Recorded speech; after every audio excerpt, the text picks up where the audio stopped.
I still remember that night like it was yesterday. The air felt colder than usual, or maybe it was just me, standing outside trembling, holding a half-torn trash bag filled with whatever I could grab in 10 minutes.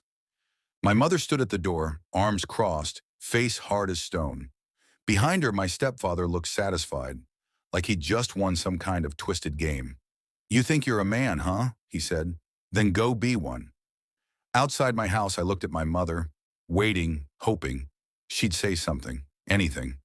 But she just turned away. That was it. At 17, I was homeless. I checked my pockets. $12. That's all I had.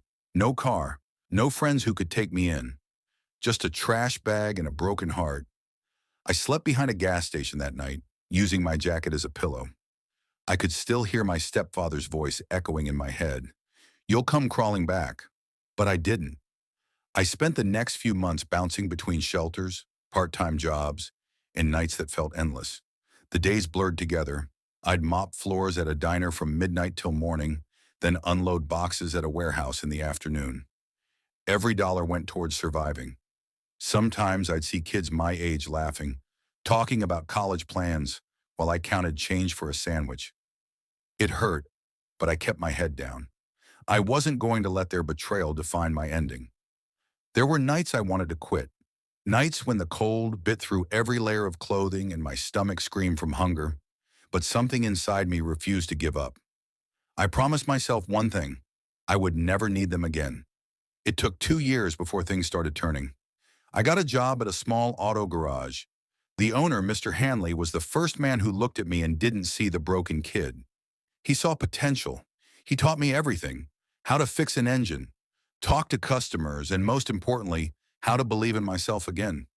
He used to say, "People who walk through fire either melt or forge into something unbreakable. You're getting forged." I worked harder than anyone there.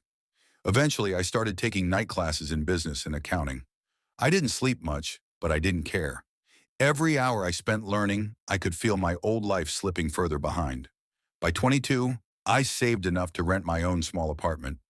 Nothing fancy, but it was mine. 4 walls that didn't echo with insults. A bed that didn't belong to someone else. I framed my first paycheck on the wall, not because of the amount, but because it was proof. Proof that I could make it without anyone's pity. Then came the real turning point. One of Mr. Hanley's customers owned a construction company. He noticed how I handled myself. Organized, reliable, polite. One day he offered me a job managing fleet maintenance for his trucks. It paid better and came with stability I'd never had. From there I kept climbing. 5 years later, I opened my own contracting business. It wasn't easy. Sleepless nights, endless paperwork, dealing with clients who didn't pay on time, but I built it piece by piece. By 28, that business had grown into a multi-state operation. The day I bought my first house, a $750,000 property on the edge of town with a lake view, I parked my truck in the driveway and just sat there. Tears rolled down my face. I remembered that 17-year-old kid with $12 in a trash bag, and I whispered, "You did it." Life was peaceful, quiet, honest. Until one afternoon, my phone rang, and the past came knocking. It was a number I didn't recognize. I let it ring out, but then came a text. "Hey, it's Mom. We need to talk." I stared at the screen for a long time. My hands went cold. Mom. A word that hadn't passed my lips in nearly 11 years. Part of me wanted to delete it, pretend it never came. But curiosity, or maybe closure, made me reply. "What do you need?" I typed back. Her answer came fast. "We heard you're doing well. Things haven't been easy for us lately. Can we come by and talk?" I hesitated. My heart felt like it was waging war with my brain. After everything they did, after they threw me out without a second thought, they wanted to come by and talk? I didn't answer that night, or the next, but she kept texting. She said my stepfather was sick, that they'd lost their home, that they didn't have anywhere to go. That sentence, "nowhere to go," cut deeper than it should have, because once upon a time, I'd said the same thing to her, and she shut the door in my face. Still, I agreed to meet. Just once. We met at a small diner on the edge of town. When she walked in, I barely recognized her. Time had carved deep lines into her face. My stepfather followed behind, slower, grayer, but that smug expression, the one that used to haunt me, was still there. She smiled awkwardly. "You look good, honey." Grown, I stayed silent. The waiter poured coffee, and for a few minutes no one spoke. Then she said it. "We need help. The bank took the house, and your stepfather's been too sick to work. We just need a place to stay for a while, just until we get back on our feet." I stared at her. I could feel every memory flooding back. The shouting, the cold nights, the humiliation of being unwanted. I took a breath. "You threw me out when I was 17, remember?" Her eyes lowered. "We made mistakes. We didn't know what you were going through." "No," I said quietly. "You knew. You just didn't care." My stepfather scoffed. "You gonna hold a grudge forever?" "We're family. The word tasted like poison. I stood up, dropped a few bills on the table for the coffee, and said, "Family doesn't kick their kid out with nothing. Family doesn't stay silent for 11 years. You made your choices. Now live with them." As I turned to leave, my mother grabbed my hand. Her voice cracked. "Please, we have nowhere else." I paused, but only for a moment. "I had nowhere too," I said, pulling my hand free. "And you didn't care then." I walked out. But the story didn't end there. 2 weeks later, I came home from a business trip and found something strange. There were flowers on my porch, a small note tucked under the pot. "Please forgive us. We're sorry. We'll do anything." And the next morning, they were sitting in my driveway, in a beat-up old van packed with their belongings. I froze when I saw their van in my driveway. It was early morning, the sky just turning gold. And there they were, my mother sitting in the passenger seat, head lowered. My stepfather, pale and gaunt, leaned against the door, pretending not to notice me.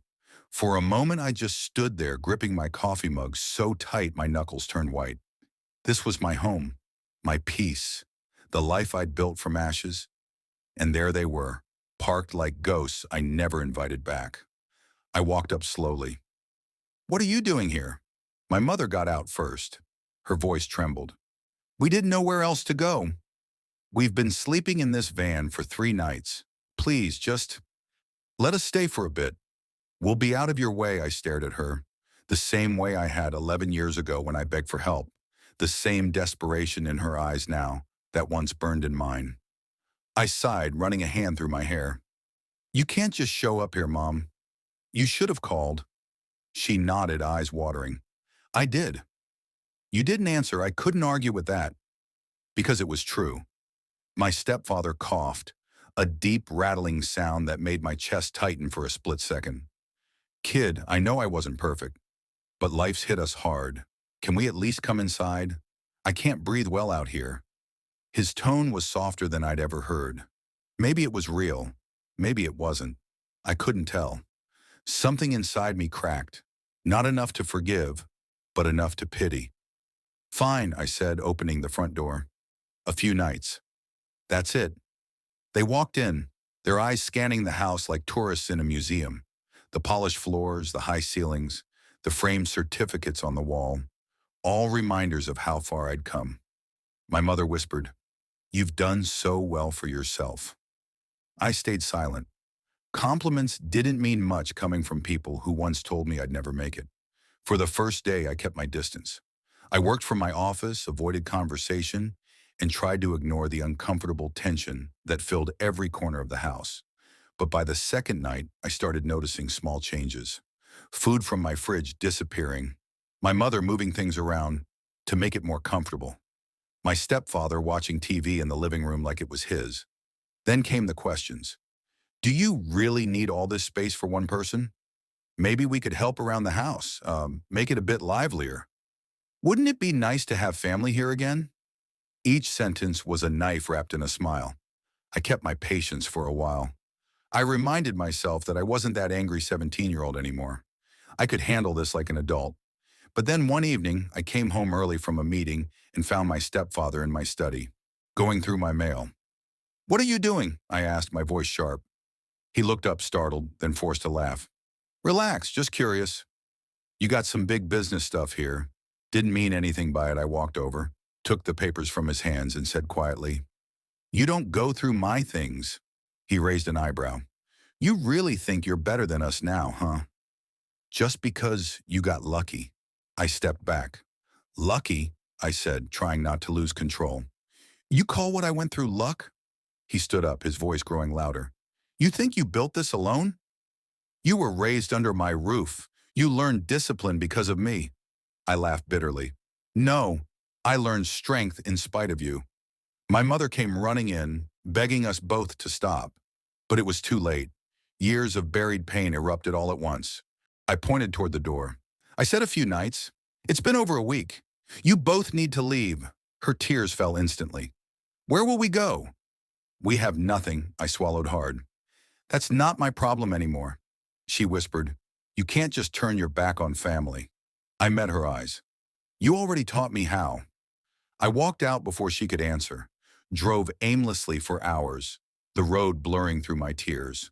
No matter how successful I'd become, part of me still wanted her love, still wanted to believe that somewhere deep down they regretted what they did. But some things break too completely to ever be fixed. When I got home that night, the van was gone.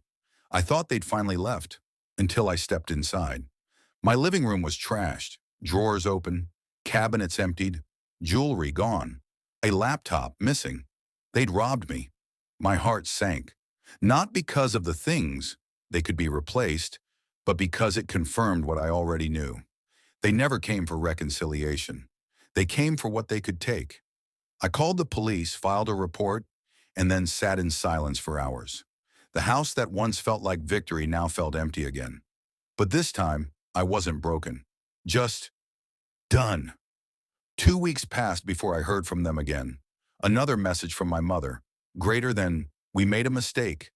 Please don't press charges. He's sick. We didn't mean to hurt you. We were desperate. I read it once, then deleted it. That was the last time I heard from either of them. Life went on. I poured myself back into work, into building, into the things that made me proud. But every now and then, I'd see a kid walking down the street with a trash bag slung over his shoulder, and I'd feel that old ache again, that memory of being 17, cold and unwanted. So I started something new, a foundation for youth who age out of foster care and end up homeless. Kids like me. I called it the $12 start because that's what I had when my story began. At the opening ceremony, a reporter asked me, What made you want to help others after what you went through? I smiled, because I know what it's like to have no one, and I know what it's like to become someone anyway. Later that night, as I walked through my quiet house, I stopped by the mirror in the hallway. For the first time, I didn't see the scared kid or the angry man. I just saw someone who survived, and I realized sometimes forgiveness doesn't mean letting people back into your life. Sometimes it just means letting go of the weight they left behind. Weeks later, I got a letter in the mail. It was from a local shelter. Inside was a short note. Greater than, your mother wanted you to know she's sorry. She said you became everything she hoped you would, even if she didn't know how to love you right. No return address, no signature. I folded it carefully, placed it in a drawer and whispered, I forgive you, but you can't come home. Then I looked around my house, the same one they once said I'd never have, and smiled. Because this home wasn't built on revenge, it was built on resilience, on every cold night that didn't break me, on every no that pushed me harder, on every scar that turned into strength. They kicked me out with $12 in a trash bag. Now I own a $750,000 home built on the pieces they left behind, and the door that once slammed in my face, it stays closed. Because peace, I've learned, is something you protect, even from the people who once called themselves your family.